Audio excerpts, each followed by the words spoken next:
The question of what event Nikola Tesla was referring to around 1908, absent a specific quote, points to one of the most significant and symbolic milestones in the history of wireless communication: the formal, international adoption of the SOS distress signal. On July 1, 1908, this rhythmic sequence of 3 dots, 3 dashes and 3 dots became the universal standard for maritime distress calls. This seemingly straightforward event was in fact a pivotal moment that would have held deep and likely frustrating significance for Tesla. While it was a practical, life-saving application of a technology he had pioneered, the public credit and commercial infrastructure for its use belonged almost exclusively to his rival, Guglielmo Marconi. The adoption of SOS in 1908 is therefore a microcosm of the larger, complex narrative of early wireless communication, a story marked by the stark contrast between Tesla's theoretical genius and Marconi's commercial pragmatism, and ultimately defined by an intellectual property battle that would not be resolved in Tesla's favor until decades after his death. The advent of wireless communication was marked by the distinct and often conflicting approaches of Nikola Tesla and Guglielmo Marconi.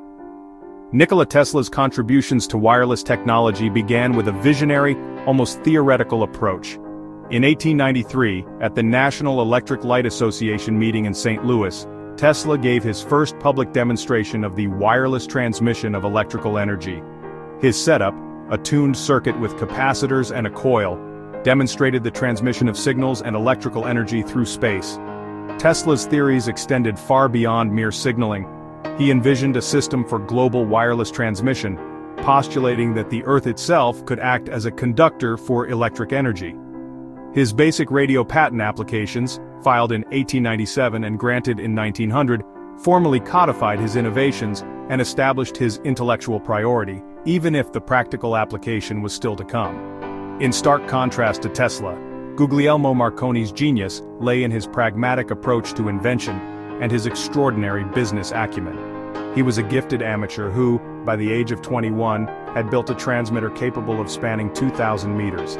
His initial focus was on the most immediate and profitable application of the technology: communication between ships at sea and land-based stations.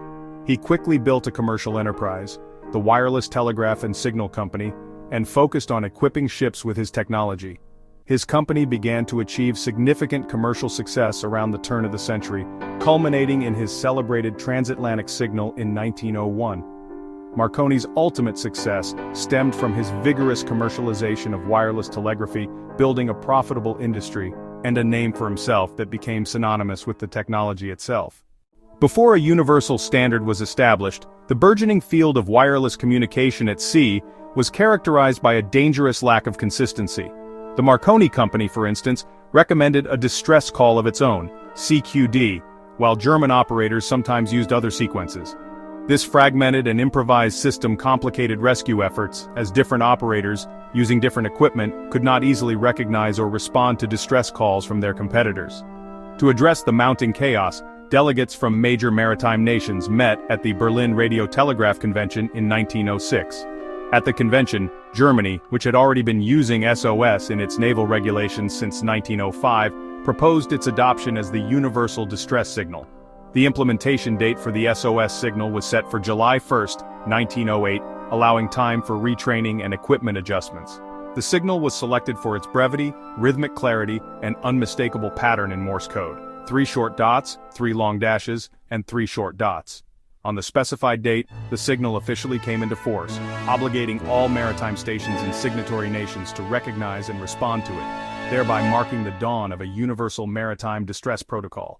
For Tesla, this event would have been a profound, symbolic moment. It was a tangible, life-saving application of a technology he had pioneered, but the global recognition and infrastructure that enabled it were the result of his rival's commercial triumph. The core of the dispute lay in the competing claims to the invention of radio. Tesla filed his basic radio patent applications in 1897, which were granted in 1900. When Marconi filed his first patent application in the US on November 10, 1900, it was repeatedly rejected by the Patent Office due to the priority of Tesla's and other inventors' work. Patent examiners explicitly cited Tesla's patents, noting that Marconi's pretended ignorance of the nature of a Tesla oscillator was little short of absurd. However, the tide of the patent battle turned dramatically in 1904. After J.P. Morgan, a titan of American finance, became one of Marconi's backers, the Patent Office suddenly and surprisingly reversed its previous decisions and granted Marconi a patent for the invention of radio. This event strongly suggests that the legal outcome was not based solely on technical merit, but was heavily influenced by powerful financial and commercial interests.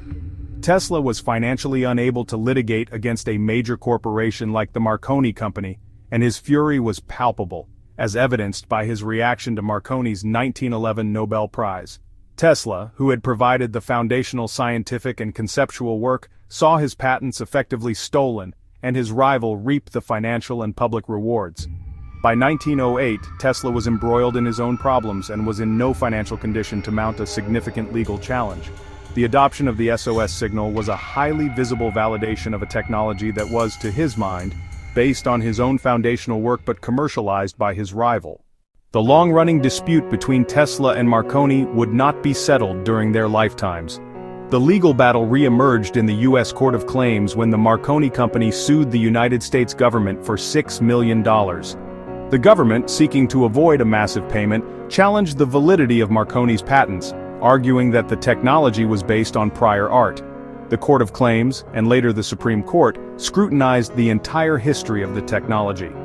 On June 21, 1943, a few months after Tesla's death, the U.S. Supreme Court delivered a final landmark ruling. The court upheld the lower court's decision, which invalidated key Marconi patents and formally restored the priority of Tesla's earlier patents, including numbers 645,576 and 649,621. The court's opinion explicitly stated that in his important advance upon his basic patent, Marconi had done nothing that had not already been seen and disclosed. This ruling was a posthumous victory for Tesla, confirming his intellectual and technical priority in the invention of radio. The event that Nikola Tesla was most likely referring to around 1908 was the international adoption of the SOS distress signal. While this event is often seen as a minor historical footnote, it serves as a microcosm for the entire narrative of early wireless communication. The success of Marconi's business model, coupled with the legal and financial struggles that plagued Tesla, meant that the very technology that was saving lives on the seas was a bitter reminder of his own overlooked contributions.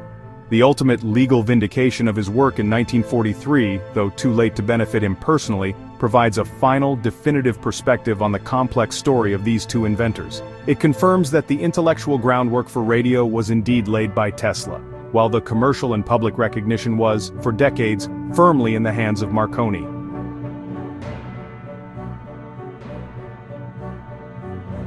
Special thanks to Thunderbird Perch for making this video possible. Thank you for watching. If you enjoyed this video, please subscribe, like, and share to support the channel.